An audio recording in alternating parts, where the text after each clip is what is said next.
Berikut adalah koneksi antar materi modul 1.3. Pembahasan seputar koneksi antar materi modul 1.3 ini yaitu adalah tentang inquiry apresiatif sebagai paradigma perubahan yang nanti di dalamnya kita akan mengenal kerangka perubahan yaitu kerangka Bagja.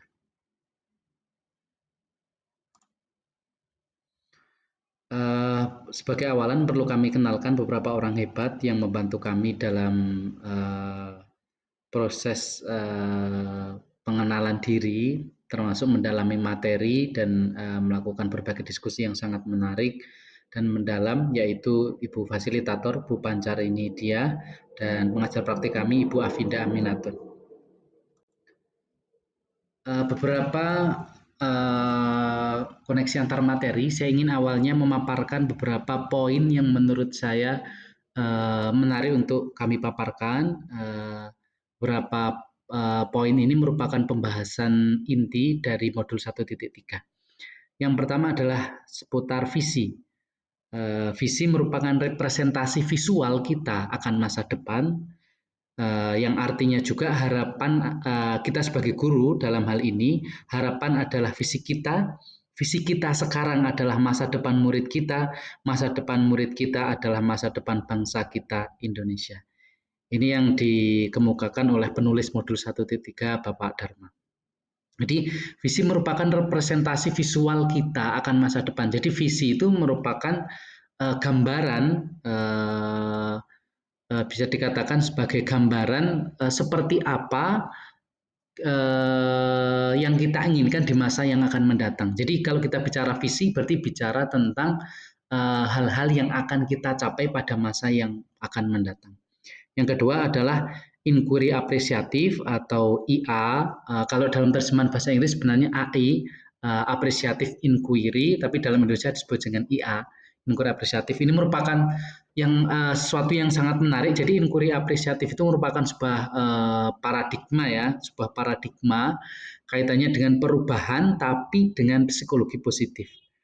Tentu kita mungkin tahu berbagai pendekatan atau paradigma perubahan yang ada untuk mencapai sesuatu, tapi AI ini sangat menarik karena dasarnya adalah psikologi positif. Jadi AI ini suatu paradigma perubahan yang tidak biasa, yaitu fokus pada kekuatan. Paradigma ini fokus pada kekuatan yang ada, dan AI ini dapat sebagai pembebas potensi inovatif dan kreativitas. Jadi inquiry apresiatif itu merupakan suatu paradigma perubahan dengan dengan tidak banyak mengomentari apa yang tidak bisa, tapi justru dengan melihat apa yang sudah ada dan baik untuk dikembangkan lebih lanjut dan lebih kuat lagi. Kemudian yang ketiga adalah Bagja. Jadi Bagja ini merupakan akronim ya. Jadi Bagja itu akronim dari B itu artinya buat pertanyaan, A itu ambil pelajaran, G-nya gali mimpi, J-nya jabarkan rencana, A-nya atur eksekusi. Jadi Bagja itu merupakan suatu kerangka yang salah satu tujuannya untuk menguatkan hubungan antara manusia di sekolah, dalam hal ini guru. Jadi kerangka Bagja itu sebagai salah satu paradigma perubahan turunan dari apresiatif inquiry tadi, itu bisa menguatkan hubungan antara manusia di sekolah. Di mana akronim ini sebenarnya berdasar dari pengembangan tokoh psikologi ya, Cooper Reader dan Whitney, yang kita kenal tadi IA, inquiry apresiatif itu, yang awalnya 4D pada tahun 2005, tapi tahun 2008 kemudian direvisi, di mana untuk yang poin discovery menjadi dua bagian, jadi ada 5.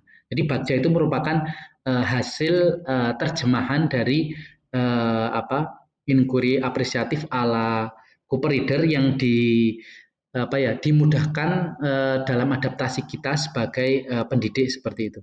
Kemudian hal lain lagi yang cukup menarik bagi saya adalah kurva belajar, di mana kurva belajar ini sedikit ilustrasi mungkin bisa sedikit menggambarkan. Di sana terlihat bahwa kurva belajar burung terbang terlihat menurun sebelum akhirnya menaik. Jadi dalam proses perubahan ini harus kita pegang bahwasanya kita tentu akan mengalami kegagalan atau ketidaksesuaian ekspektasi. Nah, ini yang dalam proses perubahan itu hampir terjadi pada setiap orang yang merasa akan berubah. Berubah itu kan berarti beranjak dari satu hal ke hal yang lain.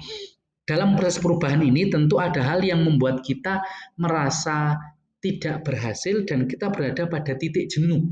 Kita merasa tidak ada harapan lah, dikatakan tidak ada harapan untuk ke depan. Tapi ternyata kalau kita mengingat kurva burung, bahwasanya memang dalam proses belajar kita akan mengalami masa jenuh. Titik jenuhnya kita akan menurun. Menurun dalam arti ketidaksesuaian harapan kita terhadap suatu tujuan. Nah, itu akan terjadi, tapi kalau itu tetap konsisten, tetap berevaluasi, tetap berefleksi, dan tetap untuk menguatkan atau menuju visi tadi, pada akhirnya lama-kelamaan nanti akan semakin menaik seperti itu. Nah, kemudian ini merupakan salah satu pertanyaan pemantik yang ada di LMS, yaitu apa yang Bapak Ibu pahami mengenai kaitan peran pendidik dalam mewujudkan filosofi pendidikan Ki Hajar Dewantara dan profil pelajar Pancasila pada murid-muridnya dengan paradigma inquiry apresiatif IA di sekolah Bapak Ibu. Nah, ini saya sedikit jabarkan. Jadi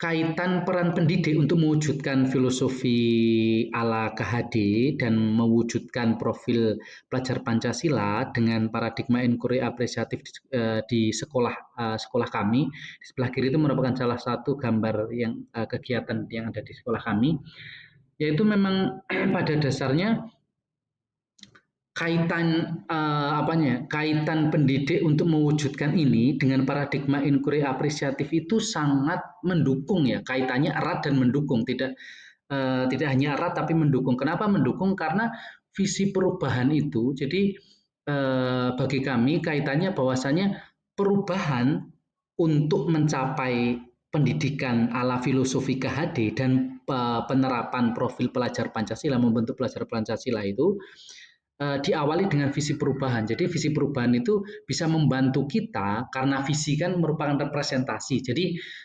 melalui visi itu kita dapat melihat gambaran di masa yang akan datang. Tentu dengan adanya visi itu kita punya tujuan yang jelas. Dengan adanya visi itu kita punya kita punya hal yang bisa dibayangkan. Tentu perubahan tanpa visi itu adalah suatu kebingungan karena kita ingin berubah tapi nggak tahu berubahnya seperti apa. Maka visi perubahan ini adalah sebagai salah satu hal yang kaitannya erat dengan paradigma inquiry apresiatif. Jadi visi ini peran guru bergerak di sini sebagai pembentuk visi perubahan untuk menuju pendidikan ala KHD dan mewujudkan profil pelajar Pancasila. Yang kedua, kaitannya peran pendidik untuk mewujudkan filosofi KHD dan profil pelajar Pancasila dengan inquiry apresiatif, bahwasanya perubahan dengan psikologi positif ini menjadikan sebuah perubahan itu bisa lebih kontekstual, yang kedua kolaboratif, kemudian yang ketiga bernuansa positif. Jadi orang memang cenderung tidak suka mendapatkan komentar. Jadi arti komentar itu maksudnya kritik. Dan orang kan merasa tidak lebih dihargai kalau disampaikan apa yang dia tidak bisa. Tapi perubahan ala inquiry apresiatif itu merupakan perubahan yang berdasar pada kemampuan atau kekuatan yang ada. Maka disebut dengan psikologi positif. Maka perubahan ini membuat kita fokus pada hal-hal apa yang sudah kita punya untuk dapat kita kuatkan lagi dalam rangka mencapai atau mewujudkan filosofi pendidikan ala Ki Hajar Dewantara dan profil pelajar Pancasila. Yang ketiga adalah perubahan dengan kolaborasi. Jadi psikologi positif ini akan mendorong kolaborasi. Kalau kita tidak pakai IA, kita tidak pakai inquiry apresiatif, tentu kita tidak pakai psikologi positif, maka perubahannya tentu akan sulit untuk kolaborasi. Perubahan dengan cara kolaborasi akan menjadi sulit. Karena setiap orang merasa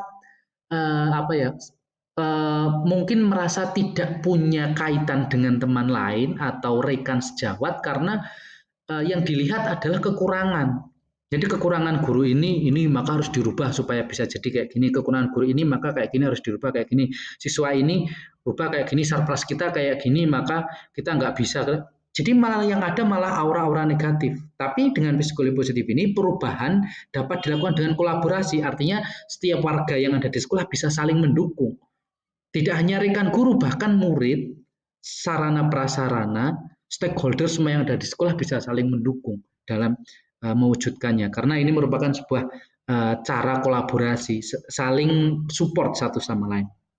Yang keempat adalah bagja sebagai kerangka alat bantu. Jadi eh, eh, kaitannya pendidik dalam mewujudkan pendidikan ala Ki Hajar Dewantara dengan dan profil pelajar Pancasila dan paradigma inquiry apresiatif ini salah satunya eh, bisa melalui tadi bagja.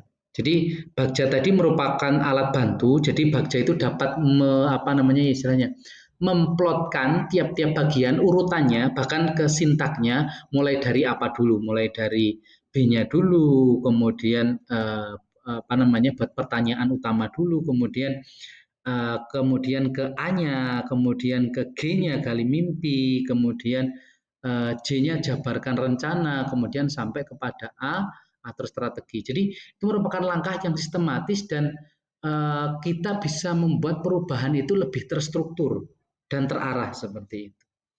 Nah, kemudian ini adalah salah satu visi yang kami kaji berdasarkan kebutuhan yang ada di sekolah, termasuk salah satunya mengacu pada raport mutu pendidikan tahun 2023. Sebentar saya sambil cek. Ya, jadi rapor mutu yang sudah keluar itu kan ada hasilnya rapor pendidikan. Jadi ada hasilnya di mana rapor mutu hasil pendidikan tahun 2023 betul yaitu di antara berbagai komponen yang sudah dipetakan dalam rapor mutu itu diantaranya adalah kaitan dengan hal yang paling perlu untuk ditingkatkan itu dengan kaitannya dengan karakter murid. Jadi maka kami angkat visinya adalah mewujudkan peserta didik yang beriman dan bertakwa, mandiri, bernalar kritis, serta peduli lingkungan. Nah ini tentunya visi ini mengajak kepada seluruh warga sekolah untuk berkolaborasi dalam rangka mewujudkan peserta didik yang beriman dan bertakwa, mandiri, bernalar kritis, serta peduli lingkungan. Jadi itu untuk mengatasi perlunya peningkatan karakter pada rapor mutu pendidikan tahun 2023. Nah ini adalah